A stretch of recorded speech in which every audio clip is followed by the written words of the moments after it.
Bonjour à tous. L'armée américaine chercherait-elle un moyen de contrôler le climat? C'est la question qu'on se pose aujourd'hui dans e-reportage. Contrôler le climat en déclenchant par exemple des cyclones ou en provoquant des sécheresses. L'idée paraît farfelue et pourtant, en plein Alaska, l'armée américaine développe depuis plusieurs années un programme de recherche scientifique et militaire sur l'ionosphère.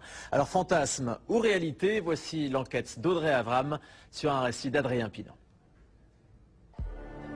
Et si un jour nous pouvions contrôler le climat? Nous sommes en Alaska, au milieu des glaces. Derrière ces grilles, sur plus de 20 hectares, se trouve une base de l'armée américaine. De loin, on distingue une forêt d'antennes de plus de 20 mètres de haut. Il y en a plus de 80. Officiellement, cette base abrite un programme de recherche scientifique et militaire sur l'ionosphère, l'une des couches de l'atmosphère. Nom de code, HAARP. Un nom qui suscite de nombreuses rumeurs et interrogations depuis des années. On pense généralement que les Américains y étudient le contrôle des communications, voire des phénomènes climatiques.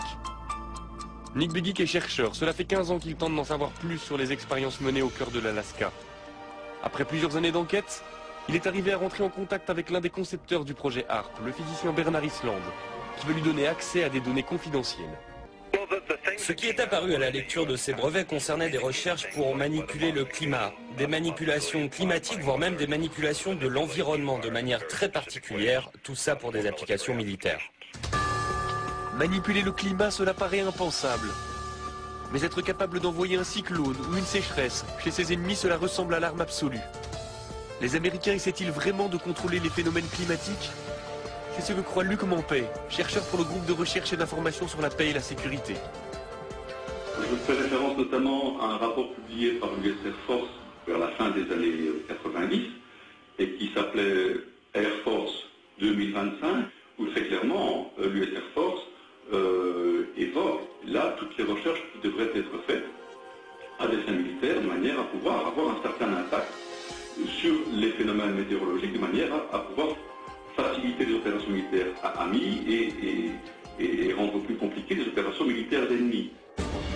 Les Américains travailleraient sur la maîtrise du climat depuis les années 60.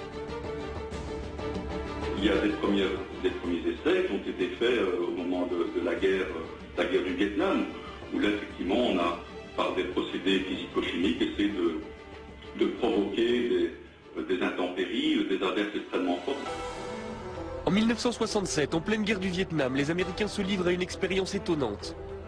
Ils déversent une substance chimique au-dessus des nuages. Le but, faire en sorte que les pluies torrentielles de la mousson se propagent au Nord-Vietnam jusqu'aux bases de leurs adversaires. Le plus étonnant, c'est que cela a marché. Alors HAARP pourrait-il être la suite de ces premiers essais? Ce qui concerne les modifications environnementales et climatiques, c'est un enjeu militaire aux États-Unis depuis certainement 50 ans. Et cela implique des technologies, des procédés, des techniques très proches de ce qui est mis aujourd'hui en œuvre dans le cadre du programme HAARP. HAARP suscite l'inquiétude, au point qu'en 1997, le Parlement européen met sur pied une commission d'enquête sur la possibilité de manipuler le climat à des fins militaires.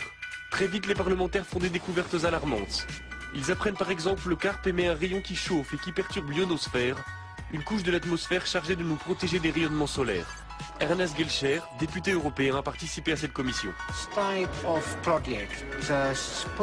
Ce genre de projet, de planter des antennes et d'envoyer un signal dans l'ionosphère, tout d'abord, c'est fait par les militaires.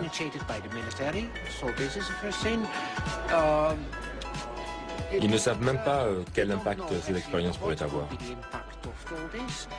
Je pense que derrière tout ça, il y a des objectifs militaires qui pourraient être un peu plus ambitieux, un peu plus vastes que ceux qu'ils veulent bien admettre en public. Très vite, les travaux de la commission se heurtent au refus américain de s'exprimer sur HAARP. À l'époque, le président de la commission est un parlementaire britannique, il s'appelle Tom Spencer. Convaincu du danger que le projet pourrait représenter, il essaie d'obtenir des précisions de la part des responsables américains, mais sans succès. Nous n'avons eu absolument aucun contact avec les Américains. Ils ne sont jamais venus. Pendant les auditions, Tom Spencer lui-même leur a dit qu'ils seraient les bienvenus au Parlement européen. Pour rencontrer les députés européens, ils n'ont jamais répondu. Je crois qu'ils ont délibérément décidé de faire la sourde oreille, d'ignorer le sujet et de ne pas en parler. Un incident va vite calmer les ardeurs de Tom Spencer. En 1999, le président de la commission fait la une des journaux à scandale. Il a été interpellé par la douane à l'aéroport de Londres. En fouillant sa valise, les douaniers ont découvert une vidéo pornographique gay et quelques grammes de cannabis. La carrière politique du député est brisée, la commission déstabilisée. Nick Begich a gardé le contact avec l'ancien député.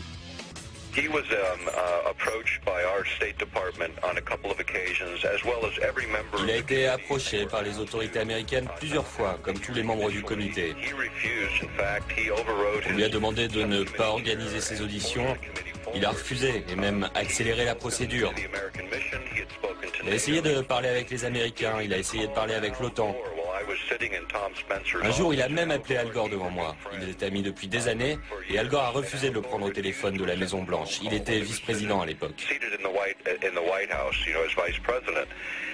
Ce qui s'est passé, c'est que tout le monde a dit à Spencer de rester en dehors de tout ça et il ne l'a pas fait. C'est regrettable car nous avons perdu un champion sur ce problème.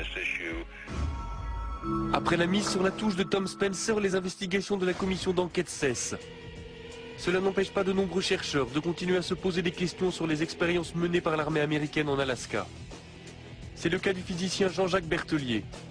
Son laboratoire est en contact direct avec Demeter, un satellite doté de nombreux instruments de mesure qui passe régulièrement au-dessus de la base américaine. Lorsqu'on passe au-dessus de Harp, on voit quelque chose qui n'a pas l'air, pour un profane, n'est pas très étonnant, mais on voit ici un signal à 1 méga, à peu près un petit peu plus de 1 méga, qui est une émission dont on sait que c'est émis par Harp. Donc vous voyez bien que dans le milieu naturel, il n'y a pas ce genre d'émission. Et ce qu'on voit surtout qui est intriguant, c'est le fait qu'on a une baisse d'un facteur 2 ou 3 de la densité et une augmentation assez sensible de la température. Ce qui montre que Harp arrive à modifier quand même assez profondément l'ionosphère. Ainsi, le projet HARP fonctionne et son rayon peut modifier l'ionosphère. Mais il n'y a pas de preuve formelle que l'objectif est de pouvoir manipuler le climat à des fins militaires. Pourtant, le docteur Begich est persuadé que l'armée américaine possède une arme d'une puissance sans précédent. On va continuer à parler de ce projet pour sensibiliser le public et pour convaincre les politiques de prendre les choses en main. Pour nos libertés, pour nos vies privées, personne ne peut l'ignorer. HARP, c'est l'une des pièces d'un puzzle très complexe. Le silence de l'armée américaine alimente les peurs et les fantasmes. Personne ne sait si les militaires essaient effectivement de contrôler les phénomènes météorologiques. Mais il est certain que les expériences qui sont menées dans les neiges de l'Alaska perturbent le ciel au-dessus de nos têtes. Des expériences dont nous ne connaîtrons les conséquences que dans quelques années.